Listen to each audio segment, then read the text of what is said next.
Good morning, friends. This is Himanshu Srivastav. Today, we have gathered here to discuss on the novels of Thomas Hardy.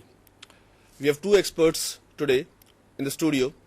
Towards my right is Piyush Joshi. He is the coordinator of PG classes at H.M. Patel Institute, Villa Vidyanagar. And towards my left is Ulupi Patel. She is also a senior lecturer at Sadguna Arts College.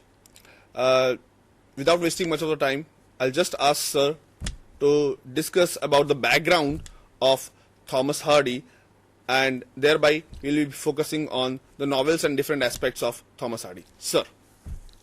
Good morning, friends. We are going to talk about Hardy and his novels today. But before we take up that discussion, it would be very important to talk about the Victorian age, which happens to be a very long age in which intellectual fermentation continued for a very long time. In fact, the age was an age of contradiction, compromise, or prosperity, and number of other facets. However, if we look into the age, we are baffled at times by the variety that we come across. And I am interested in talking about how Hardy, one of the major novelists of the time, tried to capture the sense of the time in his novels as well as poems. Hardy, if we remember him, he wrote for almost 6 decades.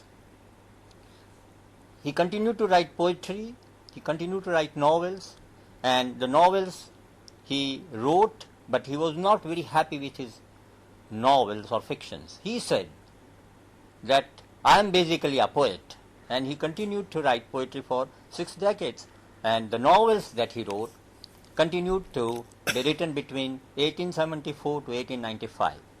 It was probably in 1895 when he wrote the last novel, Jude the Obscure, and the literary critics were so unhappy with him, they were so hostile with him, that they criticized him so rigorously that they stopped writing novels and he switched over to writing poetry.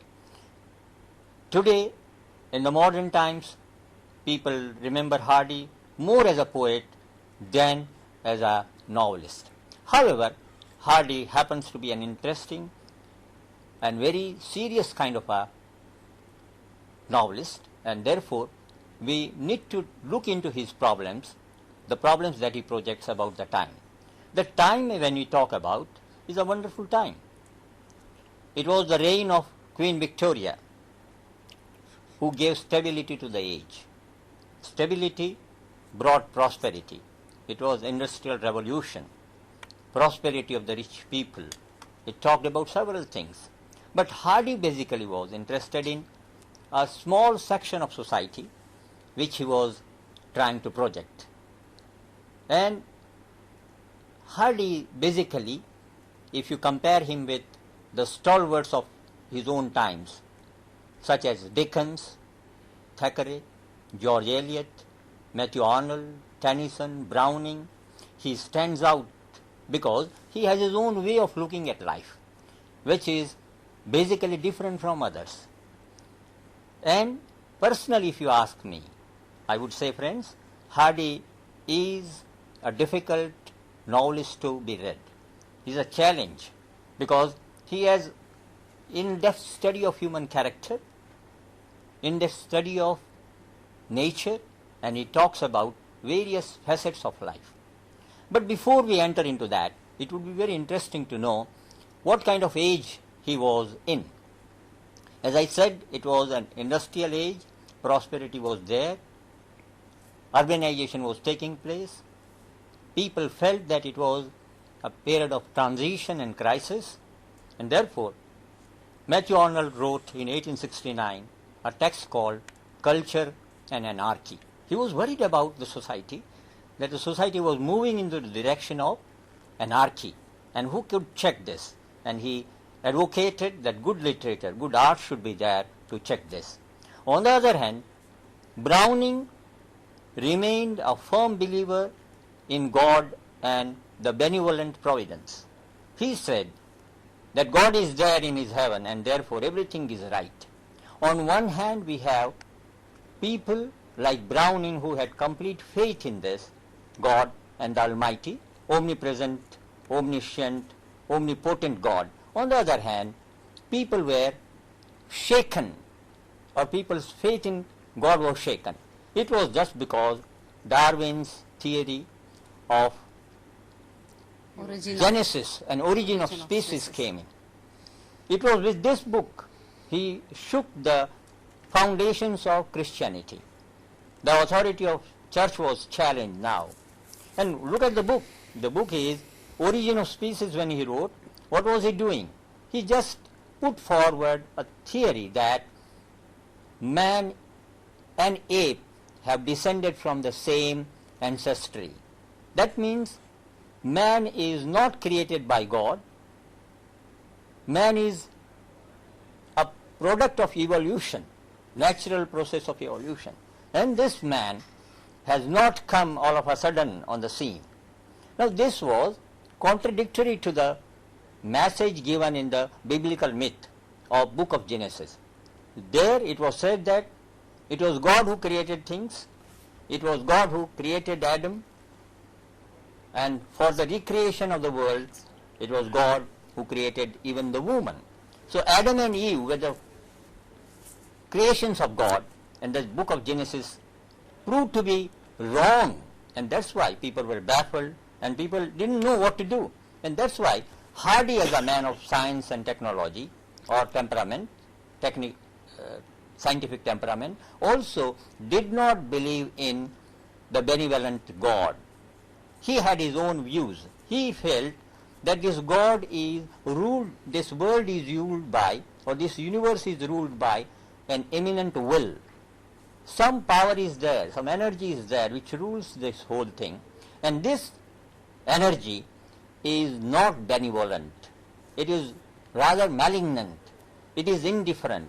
It is cruel, and it doesn't care for the human beings. And that's why he used this as eminent will, and he describes this eminent will as a kind of fate and destiny. And when you look into this, in order to understand Hardy, the first thing that we need to understand is why did Hardy differ from the other writers. Other writers were talking, for example, Dickens talks about the social evils, especially out of industrialization. Eliot was talking about the problems of women, how women were suffering, how their emancipation should come up, how their voting rights should be restored to them, or they should be given the voting rights. All these issues were being discussed. Hardy is the man who is trying to project Wessex, an area which is in the southwest of England. Now this was the area where he was brought up, he grew up, he knew the area very much, he was so familiar with the nature and the background, the topography, that he projected that. So Wessex becomes an important thing. So Hardy is, whenever we talk about Hardy, Hardy is synonymous with Wessex. And Wessex is an area which is very well projected in almost all his novels. Secondly, which is very important for us to remember, is Hardy was looking at the issue of, as I said, malignant power, which doesn't care for that. And that's why he was not happy with those people who said that God is there, who looks after things. He, on the contrary, said this eminent will, which is indifferent, comes in the life of people in the form of fate or chance and disturbs them. It is so cruel at times that it crushes the man or man's spirit. That's why people say that Hardy is pessimist. But when we look at his novels and major characters, we find that these heroes and heroines fight. There are a few instances where they crush under the power of the fate or destiny, but there are people who fight out. And that's why when they fight out, their goodness comes to the surface, and we realize that They are basically optimistic characters. So it is wrong to say that he is a pessimist completely. He is an optimist and he presents his characters in a very beautiful manner. My intention in talking about this is when you talk about the novels, you will have to understand his attitude of this. And out of this, two important words come here, which I think as students of literature you should understand. One is agnosticism and the second is atheism. The word agnosticism or agnostic means a person who does not believe in God, or who feels that he wants to believe in God but he needs a proof. That means he believes in natural phenomena around him, but he feels that if there is some supernatural power, then he should be knowable, and if he is not knowable, then he would not like to believe. So agnostic is a person whom we can call skeptic, a man who doubts at the very existence of God. On the other hand, you have a term called atheism. They are non-believers. So there is a slight line of demarcation between agnosticism and atheism. Agnostics believe that there is some power, but then since it is unknowable, they would not be able to believe in that. Atheists, on the other hand, are not interested in that. So these two terms, when you enter into his novels, you realize that his novels and his characters have this kind of a attitude, that they do not blame, or they do not trust the God, or they have a non-traditional view of God or destiny. Secondly, the two more important terms that you need to understand are, one is realism and naturalism. Hardy is associated with naturalism. Let me tell you, friends, what is the difference between realism and naturalism. Realism is a mode of presentation of reality, objects and things as they are, as they seem to be. It is unromantic presentation of reality, or it is unglamorized presentation of reality. If you apply it to literature and art, then it becomes very clear that realism is trying to project life with all its seamy side, or you can say all the ugly sides of life. When Dickens wrote the novels, he was talking about the ugly side of life, and he said that he was interested in realism. He would do that. But there is another term which is called as naturalism. If you look into the dictionary, they would say naturalism means it is more or less a kind of realism, or there is a similarity between the two. However, there is a slight difference between the two. In realism, we are interested in what is being projected. In naturalism, we are interested in what is being projected. Over and above that, why is it so? So we go into causes and effects. For example, if a man behaves irrationally, you want to know, who is this man? Why does he behave like that? Or what are the reasons behind that? So, from realism, when we move to naturalism, we are reminded of two persons. One is Emile Zola, a man who presented his novels in that way, where he was talking about the element of heredity and environment. There is another man who is known as Taine, T-A-I-N-E. Taine was a man, a social philosopher, who talked about milieu, the race and the man. These two people came from different fields. There was the arrival of psychology and the arrival of sociology, affected even literature and art. And that's why when we talk about naturalism, we have to say that naturalism would enter into the field of reality, but also explore and probe into the reasons why people behave in that way. So there two more terms come to our discussion, that is heredity and environment. Heredity is something that you inherit from your parents, forefathers and all those things. So it's a psychological aspect. On the other hand, environment talks about, it is environment which shapes the psyche and consciousness of the man. So two forces are being put together in Hardy's novels. When we say realism, naturalism, then we have to look into heredity and environment, and we are concerned with two more words which are called nature versus nurture. Nurture is how the child is brought up, again environment, and nature is basically the hereditary elements that he has. These two things are very important, and in Hardy, very significantly, man is shown sometimes as a pawn, a tool, which is controlled by these forces. Either it could be heredity, it could be environment, or it could be the immanent will, which is very mysterious. And that's why man happens to be a poor instrument in the hands of these forces. If at all he tries to resist or protest that, then he is crushed, or he has to sacrifice himself. So all his novels, more or less, are basically tragedies. And one more thing that Hardy perhaps wanted to do during his lifetime was, he was in love with Wessex area, and he was interested in the rustic life of these people. He loved those people, he loved the environment, he loved the customs and morality and everything, the conventions, and he wanted to capture them in his novels. And that's why all through his novels there is a movement from urban to rural. Other novels of the contemporary novelists, we feel people are under the spell of urbanization, and they are moving from rural areas to urban areas. Here is people, though they have gone to urban areas, are trying to come back to the Wessex area and settle down. So this is a different kind of approach when he has. And lastly, when I talk about this kind of fascination for this, the idea behind in his mind was that he wanted to capture and preserve and conserve these Wessex area or Wessex people, the customs and traditions, for a longer time in the form of history.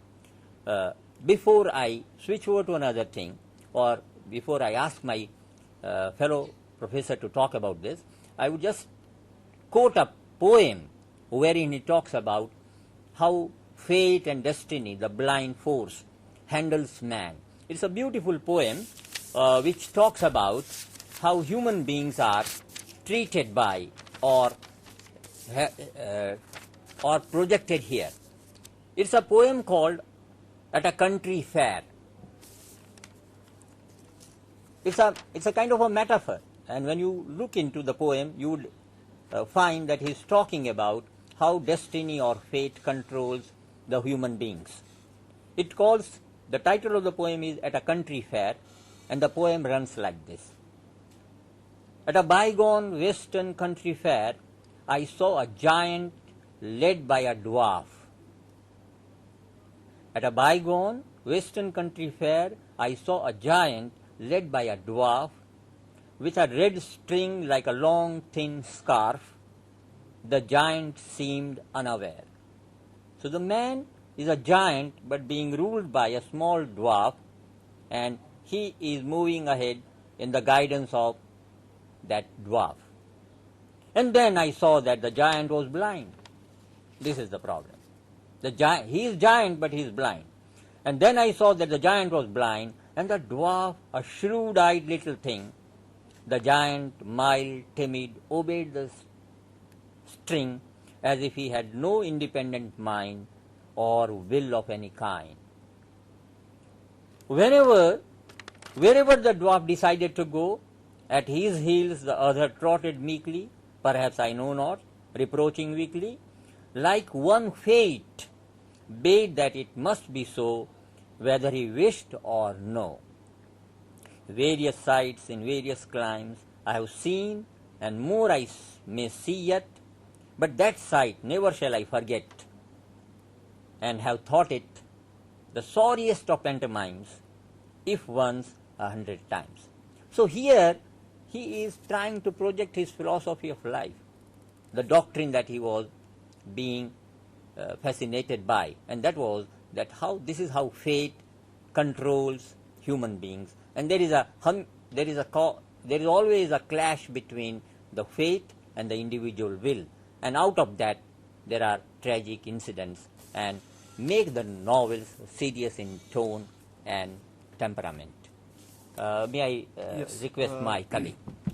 We have learned a lot from Joshi sir about how the temperament was, what the surrounding were. Now let us focus on the novels basically, and I'll request Lupi Ben to concentrate on that. Ma'am. Friends, Joshi sir, he focused on the dilemma of man between faith and technology, science. Hardy's characters, they are mere puppets between these two extremes of life. And finally, as sir told that destiny is there, destiny plays the major role in his novels, and characters they are crushed, and finally they meet their end so tragically. That's why sir told that his novels are we can say these are tragedy.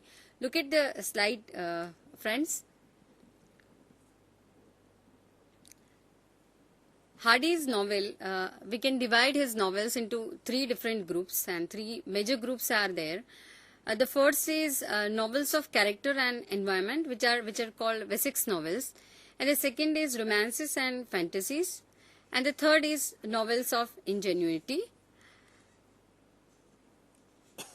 In his novels of character and environment, these novels are there. The first is Under the Greenwood Tree, Far from the Madding Crowd, The Return of the Native, The Mayor of Casterbridge, The Woodlanders, and some more novels are there, and Wessex Tales, Tess of the D'Urbervilles, Life's Little Ironies and a Few Crusted Characters, and finally Jude the Obscure. The second group consists A Pair of Blue Eyes, The Trumpet Major, Two on a Tower, A Group of Noble Dames, The Well-Beloved. And the third group consists Desperate Remedies, The Hand of Ethelberta, Laodicean. Hardy's Wessex novels.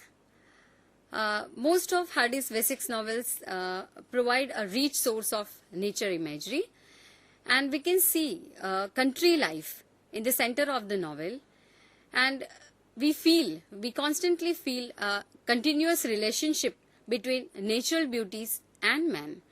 Man is surrounded by natural beauties, and he plays his role in midst of these natural beauties. In Wessex novels, we find one more thing, and that's Hardy's deep affinities with the farmland, rocks, hills, and people who living among them.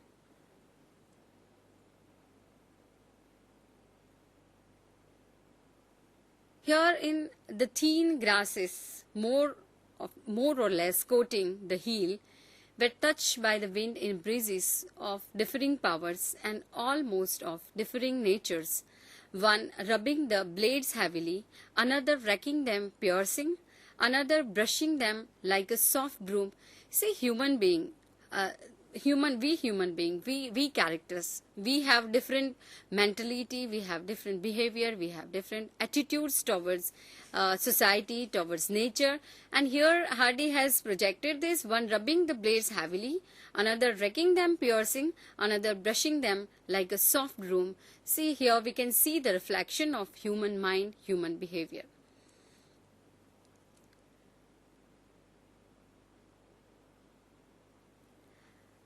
Friends, Hardy's use of accurate detail to individualize the different species of trees is typical to his natural realism. I think so you could understand when Sir told this, Sir defined both of these words. One is naturalism and one is realism. Here we can see this perfect mixture of natural realism in Hardy's novels. Now look at the chief characteristics of Hardy's novels. Hardy's stage is chiefly set in rural Wessex. His novels deal with Dorset farmers. Hardy has sympathetic insight into farmers' life, and the dialogues we find sometimes unreal, and the treatment of nature in his novels is poetic. Hardy frequently uses coincidence and accidents. We find a secret marriage, a pervading note of gloom, and a tragic and sudden death of the central character.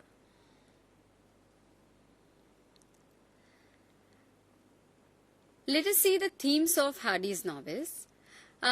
In the center of the novel, we find love affairs of principal characters, and Hardy focuses on man proposes and God disposes.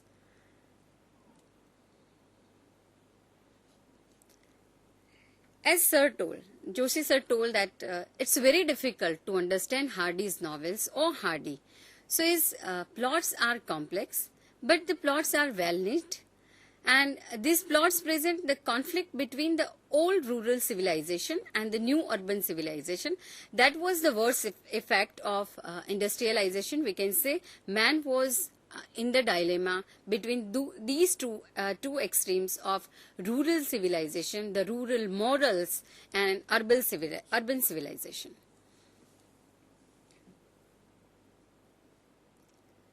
Major of Hardy's characters were Wessex peasants, laborers, shepherds, and singers. They were type rather than individual. They were not independent to act like their own. The characters, most of the characters were emotional rather than intellectual, and that is why, sir, I think so, we can say it's a tragedy. Yeah. Emotional, they feel it. Good people were there, and they were noble, selfless, self-sacrificing, gentle-hearted, and of course villains were there, and they were like dashing, sparkling, shifting, cunning, hypocritical, and fickle-minded. Hardy's male characters were vivid, passionate, emotional, and impulsive, while female characters, they consist subtlety, emotional will, passion. They were passionate and innocent. Now look at nature reflected in Hardy's novels. We feel a note of nature in Hardy's novels. Hardy shows nature as a sentient force with definite personality. He reflects this natural force, he reflects this nature in any singular character of his novel. Next slide, please. Hardy's characters interact with nature, they talk to nature, they scream in the midst of nature, they run, they feel themselves relieved in the midst of nature. So they interact with nature, they talk about themselves to nature, to trees, to streams, to mountains, to hills, to birds, and even to the flowers of the wild forest.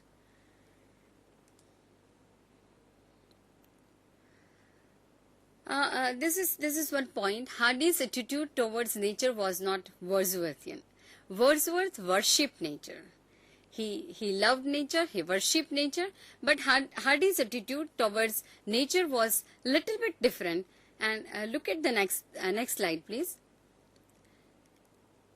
He did not believe that nature has any holy plant or healing power. Being influenced by the theory of evolution, he found much in nature that was cruel and antagonistic to man. So nature here plays a role of antagonist. Yes, the characters, they feel themselves safe in midst of nature, but at the same time the natural calamities here play the role of a cruel villain or an antagonist. Several capacities of nature in Hardy's novel we will observe. Influence of nature on humanity, influence of nature on the moods and actions of human characters, emotional connection between nature and human beings, and finally the change in the atmosphere with a change of mood of the character. Here we can see this change The mood of Tess is well reflected when her virginity was ravished by Alec. This description. Darkness and silence ruled everywhere around. Above them rose the primeval yews and oaks of the chase. Above them stole the hopping rabbits and hares. But might some way, where was Tess's guardian angel? Where was the providence of her simple faith? The question for religion, the question for faith, the question for the existence of the God is there. If God is there, if the God is omnipresent, if the God is omnipotent, where is He when virginity of Tess was ravished? Look at this slide. Far from the Madding Crowd, which is one of the notable novels of Thomas Hardy. Here in this novel, we see the contrast of simple country life and madding crowd, the ignoble strife of cities. Central love story of Gabriel Oak and Bathsheba Everden is there. As I can say, very innocent heroine, Bathsheba, but her innocence is what we can say, it's disguised. She's a capricious woman. She's a capricious young lady, and she's attracted towards Sergeant Troy. And she marries Troy for his external polish and cultured manners. Troy, he is a villain.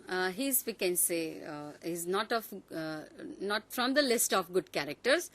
Troy, before his marriage, ruined an innocent farm girl, and whose name is Fanny, and she meets a pathetic end by the end of this novel.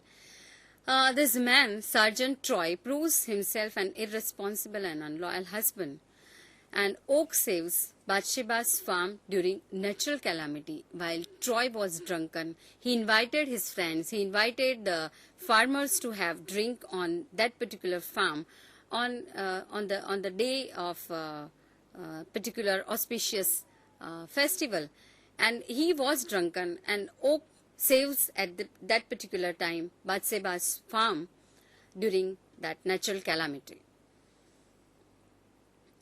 Hardy's sharp observation of nature is reflected in this scene.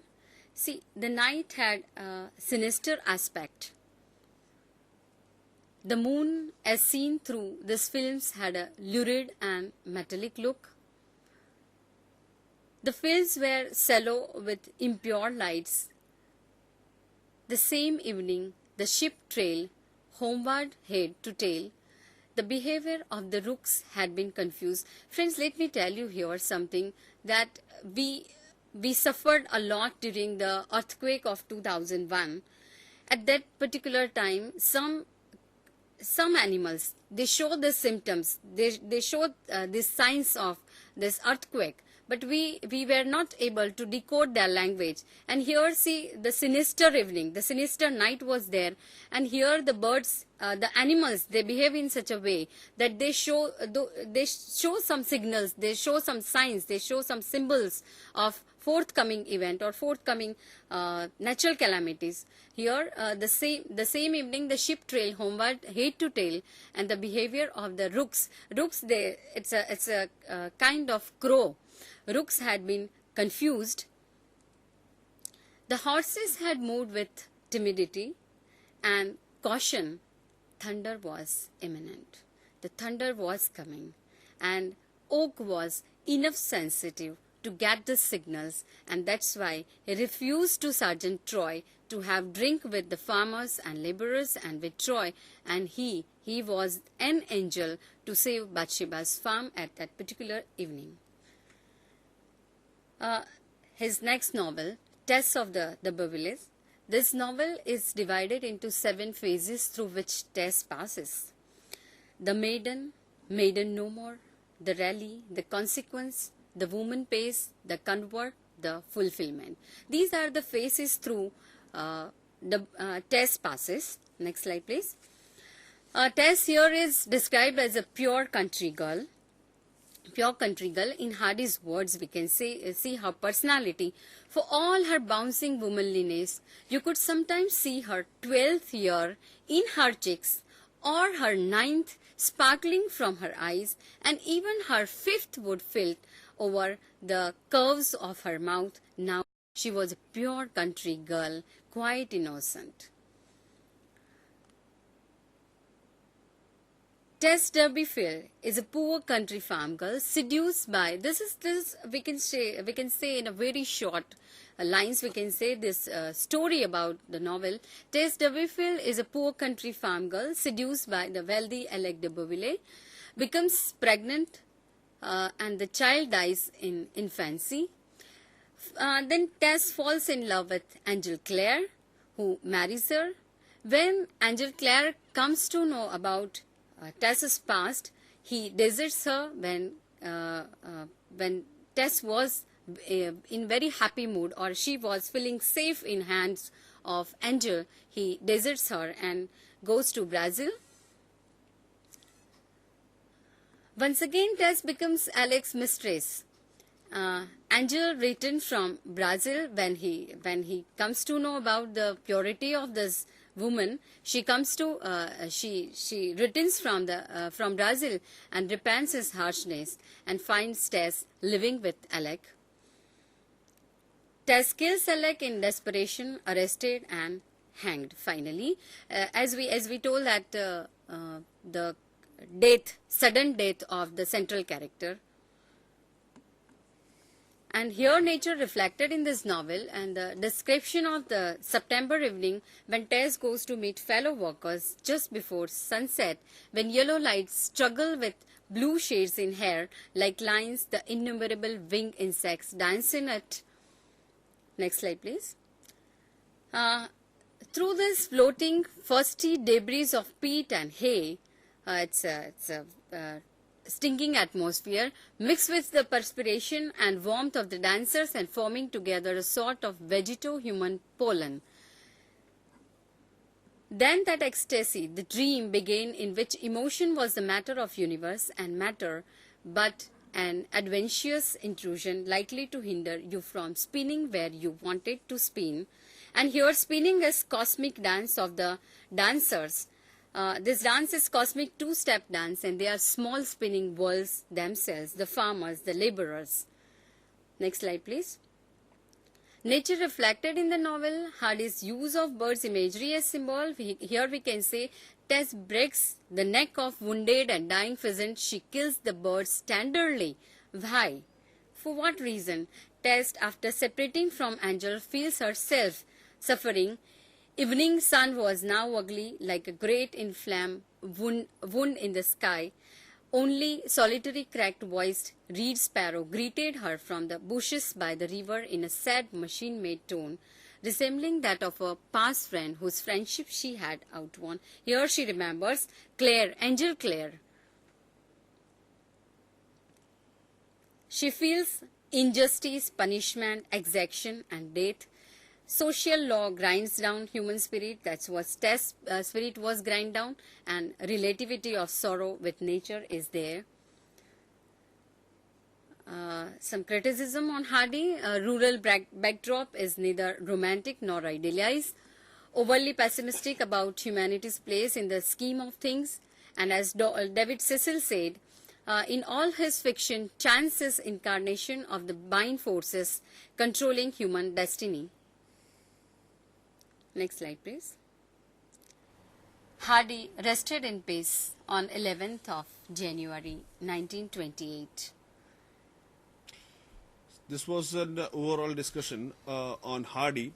Sir has already created a background about naturalism, realism and all, and Madam capitalized over that point and discussed several novels, and thereby discussed about the chief characteristics, characters and thematic concerns, atmosphere, Wessex and all.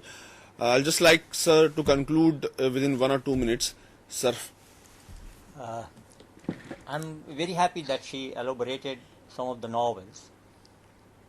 The one salient feature that comes out before us is that Hardy is talking about the vicissitudes of life, the ups and downs the people suffer from. Hardy is interested in presenting human relationships, especially the temperament, fecal temperament, and the incompatibility of marriage. There are people who are mismatches in marriage. The marriages are not stable, and then the relationships break down, and then the people become unhappy. But the most important thing in Hardy is that when we read his poems or novels, the chance element, the destiny is playing a vital role which we cannot ignore. In one of his poems, he talks about two soldiers who are sitting together. They meet once and then they join the armies of enemies, opposites. And one of them kills the other. And when he has killed the other, he feels that he has done a bad job. And then he gives information about that boy's past, whom he has killed. He says he was unemployed, therefore he joined the army. It was fate or chance that put them in opposite camps.